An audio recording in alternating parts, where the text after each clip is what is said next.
Welcome back to Aotea, or as Captain Cook called it, the Great Barrier Island, because it acts as a barrier between the Pacific Ocean and the Hauraki Gulf.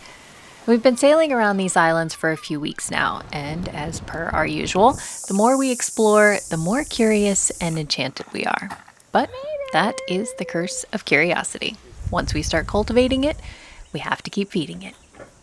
The weather was so gray and rainy, and we were thinking we were going to get rained out for the day, but the sun is kind of poking its head out, and we're going to go around the corner to a little sanctuary that was started by a fellow yachtsman. Juice! Can't go anywhere without those. Okay, now I'm ready. Things you can forget as a sailor. Don't wear them very often. Let's go.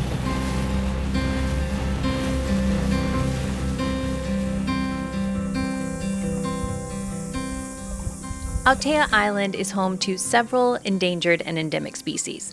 Centuries of mining and logging have scarred the landscape and brought in invasive pests. Thankfully, we humans have learned a lot about sustainability since those days, and slowly the forest is replenishing itself, with, of course, some help from the native Maoris and those who call New Zealand home. That is one serious gate. Maybe it's like Jurassic Park in there or something. Something pretty intense.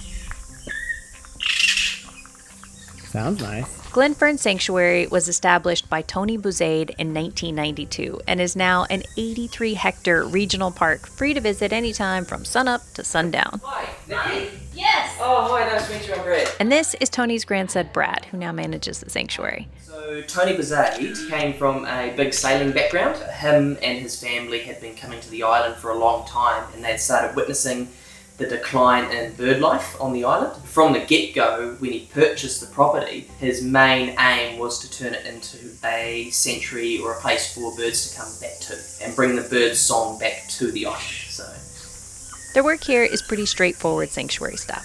You know, conservation, biodiversity, and a whole lot of pest control. So all these lines that you can see here are all the trap lines Oh, that wow. me and my partner Bridget manage. So each triangle that you see is a tunnel.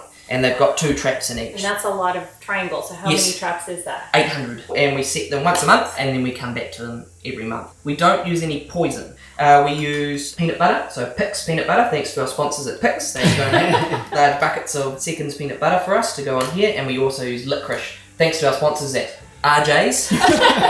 They give us licorice as well, and that goes in there too, and that just helps create a nice lure that will last about a month. To keep the trap and the tunnel looking attractive to all the ratties out There there. you go, with their peanut butter and their licorice. So if Yeah. you're ever in dire need and you've gotten stranded on a trail, you know where to find some snacks. Just be careful when you put your hands over there.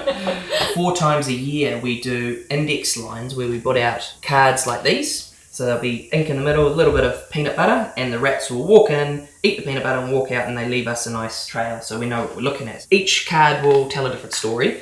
And so let's say we pull out a card like that. We would then panic and then go, oh no, and then start going out and putting traps everywhere in that area. But luckily this one was taken as a control outside the fence. You brought my stomach in knots. You never seem to be scared. My heart's on pause whenever you're gone. One day we'll go anywhere. Darling, I've never been there.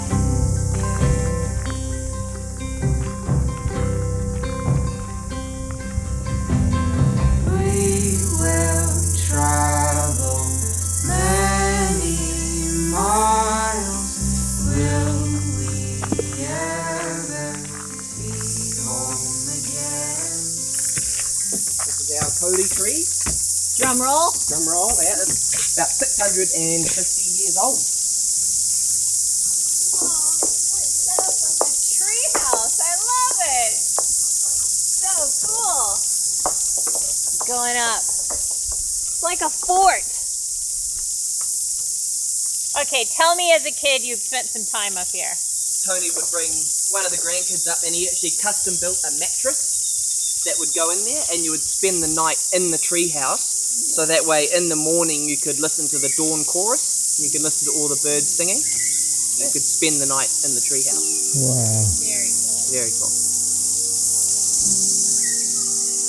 These Kauri trees are impressive, and I'm not just talking about their massive length and girth. They are among the largest and most ancient in the world, living for over 2,000 years. It's a little sad to leave. I could spend the night up here. I could stay here for a long time. Very cool. Whoa, Tiger. I need to take a minute to tell you about today's sponsor and how it could save your sexy date night. Here it comes. Oh, because picture this. It's Valentine's Day, and you've got the bubbles, the chocolate, and the party lights going on in the cabin. You settle in for your favorite rom-com, and then... This title isn't available in your location. Aww. No 2 for scuba. No! Surfshark first, then 2 for scuba. Okay. Surfshark is an app and browser extension that lets us change our IP address and virtually place ourselves anywhere in the world to unblock websites and content that we couldn't access otherwise. Because we run into virtual roadblocks like this all the time. But with Surfshark, we can avoid geo restrictions like this one on Amazon. Plus, we all know how important protection is. So, Surfshark encrypts our online data to keep us safe when we're on the public Wi-Fi. Cheers to that. And if you use our code WYNNS, you get 83% off and 3 extra months for free. So don't let your Valentine's Day fall flat. My, what big fins you have. Because with a 30-day money-back guarantee, there's no risk to try it out. I'll put a link down there in the description below.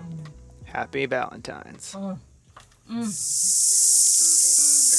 We spent hours roaming around and learning heaps, but just in case you ever find yourself lost in the bush, here are some of our survivalist faves. Perpetual moth will start off as little larvae, and it will spend 7 years of its life inside the tree. And they're often used as an on-the-go snack.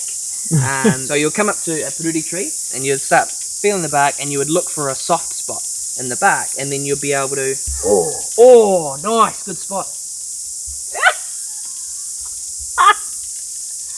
Oh. So that's part of it. So you can see how round it is, how big it is. Yeah. So there used to be a perpetual moth that would live in there, came out, it shed, and then it turned into big green moth that only lasts for a day or so. They can't eat, they've only got one other thing to do, so it's a bit of a race to find the female, meet up, and then fertilise the eggs. The female will then scatter the eggs throughout the bush, and then it will start the cycle again. They get one glorious day to fly around, behave like, behemoths, and then that's it. Yeah.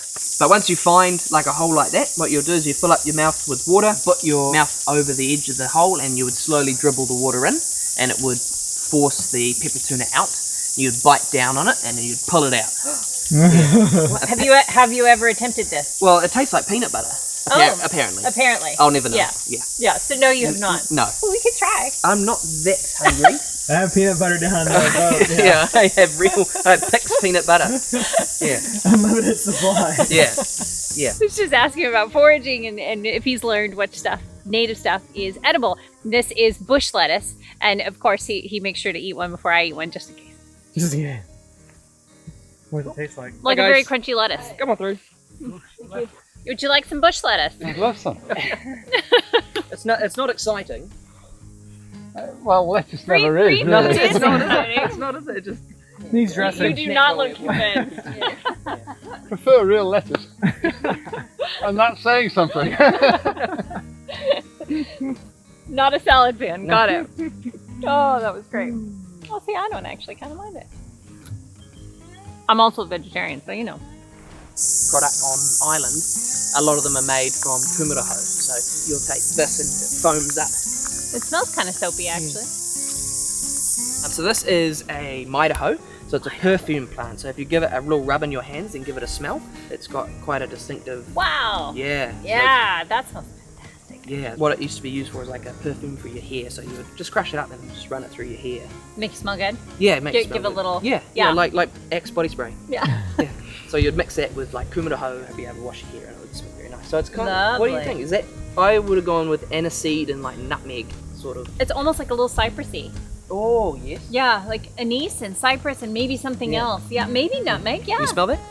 Can't smell Okay, it. you know, I Smell know, vision. it's terrible. Smells good. Yeah.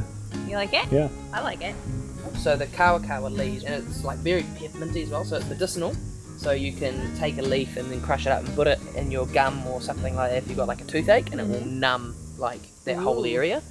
You can also make tea out of it as well, and when you're making tea, you want to pick the leaf that's got the most holes in it, Really? Why Yeah. is that? because there is a grub, the kawa grub, and it will eat the leaf that is the sweetest. So you can see like this leaf here, just a small one with only a couple of holes, so it's had Yeah. a go and gone, oh, that's not very sweet. But that And- one. But that one is more sweet, so they've Yes. gone back to it and eaten more. So you want to pick. And then the one that's been half eaten, that's definitely a good one. Ooh, Or a I small like that child, one. Yeah.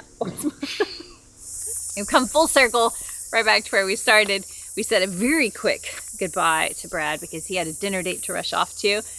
But we loved our little tour. Well, not so little, but there are quite a few trails around here. You can spend a lot of time just mucking about, listening to the birds, looking at the trees, taking it all in. Just felt like having Brad as our guide today was a little extra special. Just the little stories of him growing up here, because it was his grandfather that started the place.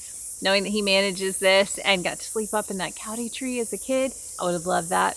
Very unique experience. And he was just loaded with information, just all the different trees and the flora and the fauna. And that's why I came, because I wanted to learn all of that. And now I feel like I'm gonna have to rewatch my own video to remember everything that we just learned. But it was very cool. Loved it. I think I'll sponsor a trap. You can do that. It's like $40 for a year, and that sponsors one of their little rat traps. And they got, man, loads of them. Yeah, it's a lot of work. I definitely have a greater appreciation for the barrier bush. The barrier bush. Hashtag barrier bush. That should be a thing.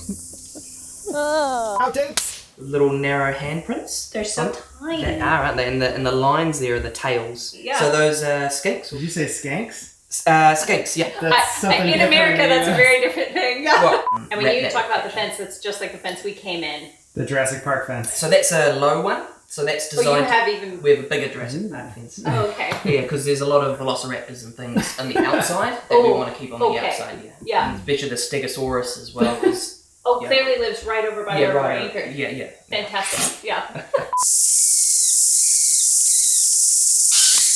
Yeah, I think we're invading his territory. He just dove on us. Do you know what a weeping willow is? Yes, Okay, they I kind have of... seen Harry Potter. Oh, okay. Good. This is the Rimu tree. Yeah. And native love these. I do think they're lovely. And he was telling me that there is a male and a female tree, and the way that you can tell is you have to stroke the leaves, and if it's soft, it's a male, and if it's prickly, it's a female. She is very prickly, not soft and lovely like the other one. I think it's the males will pollinate, and the females, if they're in the correct wind direction, and they can pollinate their seeds. So into- you're only having babies if the wind is blowing in the right direction. Don't quote me on that. Sounds like anyone that's married. Oh, it's hot in here.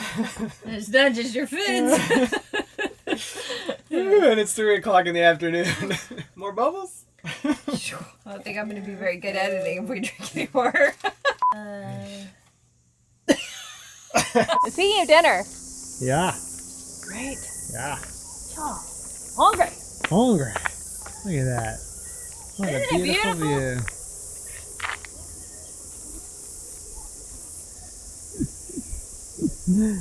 Bye.